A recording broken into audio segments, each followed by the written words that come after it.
من فی السماوات ومن فی الارض الا من شاء اللہ.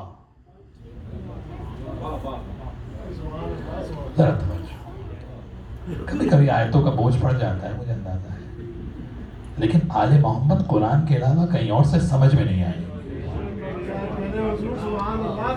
یہ ہے مجبوری، یہ ہے مجبوری. کیوں نہیں سمجھ میں آ رہا ہے؟ اس لیے کہ دنیا قصے کہانیوں سے سمجھانے کی کوشش کر رہی ہے. تو بھائی کچھ اپنی زحمت بڑھاؤ تاکہ اپ گریڈیشن ہو یا نہ ہو. ہر سال ایک ہی کلاس میں نہیں بیٹھا جاتا. یہ صاحبان معرفت سب بیٹھے ہیں، اس لیے آپ کے توسط سے یہ جملہ پہنچا رہا ہوں. کبھی کبھی آپ وسیلہ بنتے ہیں معرفت بانٹنے، اس لیے یہ باتیں عرض کرتا ہوں.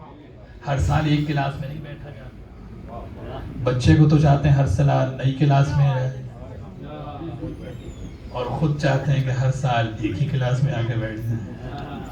ارے بھائی جب 8 ربیع الاول گزرے تو کلاس اپ گریڈ ہونا چاہیے یا نہیں ہونا چاہیے؟ بس بات تمام ہو رہی ہے.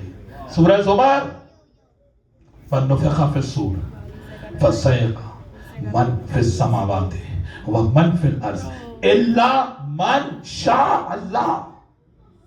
جب سور پھونکا جائے گا سب کچھ ختم ہو جائے گا مگر اللہ. اب پھر اللہ آ گیا. من شاء اللہ، وہ زندہ رہے گا جس کو اللہ چاہے. اس کا معنی کوئی تو ہے نا جس پہ سور کا اثر. کہنے لگے بھائی یہ اسرافیل ہے. بھائی من ذوی العقول کے لیے آتا ہے، ملائکہ جبری مخلوق ہیں. توجہ ہے کہ من کس کے لیے آتا ہے؟ ذوی العقول کے لیے، صاحب عقل و شعور کے لیے آتا ہے. اس کا معنی کوئی انسان ہے نا،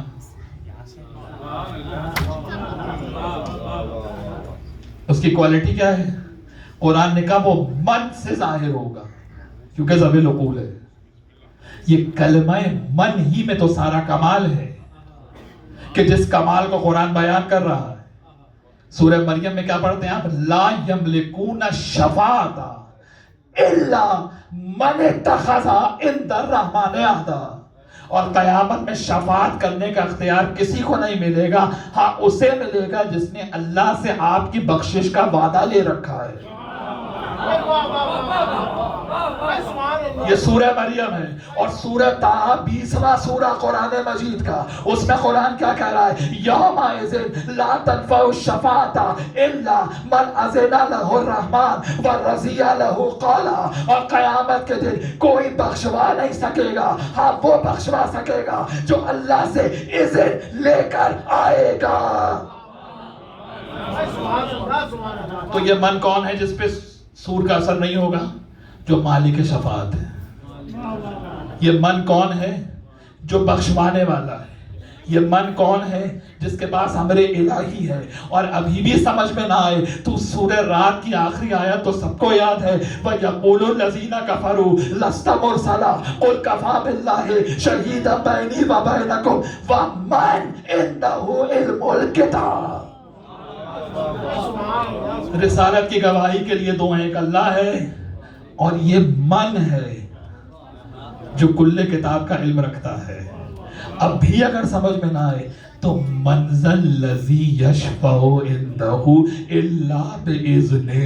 کوئی آخرت میں انٹرسیشن کا رائٹ نہیں رکھتا، شفاعت کا رائٹ نہیں رکھتا، ہاں وہ کہ جس نے اللہ نے اجازت دے رکھی ہے کہ امت کی شفاعت کرے. دیکھیے آیتیں پیش کر رہا ہوں نا مسلسل آپ کے ساتھ. قرآن سے باہر تو ایک لفظ بھی نہیں کہا میں نے ابھی تک. تو ٹینشن نہیں ہونا چاہیے کسی کو. یہ کون ہے من؟ کس کی بات ہو رہی ہے؟ جس پہ آخرت کی گھبراہٹ طاری نہیں ہوگی، جو حق شفاعت رکھتا ہے، جو اللہ کا اذن لے کر آیا ہے. یہ ساری آیتیں دیکھتے چلے جائیے. قرآن میں جہاں جہاں من کے ساتھ صفت آئی ہے اس صفت کا اہل صرف ایک ملے گا، اس کے علاوہ کوئی ہو ہی نہیں سکتا۔ اب بھی سمجھ میں نہ آئے، وَمِنَ النَّاسِ مَن يَشْرِي نَفْسَهُ ابْتِغَاءَ مَرْضَاتِ اللَّهِ، اور وہ من جو شب ہجرت سوتا ہے، نفس کو بیچتا ہے مرضی الہی کو خرید لے۔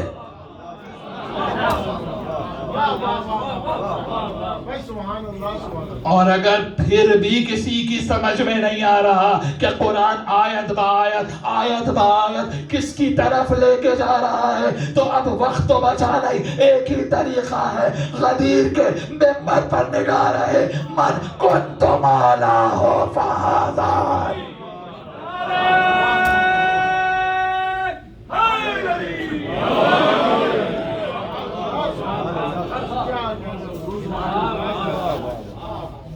کون ہے یہ کہ جو مالک شفاعت ہے؟ سورہ مریم۔ کون ہے یہ؟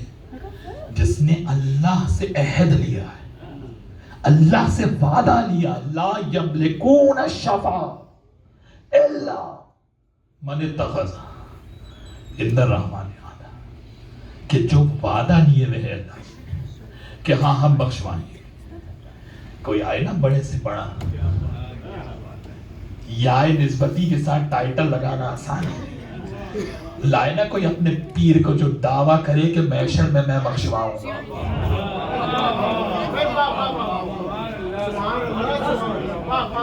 توجہ ہے یا نہیں؟ چادریں چڑھانا بہت آسان ہے، کوئی دعویٰ کرے نا کہ قیامت میں ہم بخشوائیں گے، محشر میں ہم تمہاری مدد کروائیں گے، کر رہے ہیں تو امام کر رہے ہیں، کہاں میں آؤں گا، میں علی رضا آؤں گا، اپنے ظاہر کی مدد کو آؤں گا، جب نامہ اعمال ہاتھ میں دیا جائے گا میں علی رضا آؤں گا، جب میزان پہ پہنچو گے میں علی رضا آؤں گا، جب پل صراط پہ پہنچو گے میں علی رضا آؤں گا۔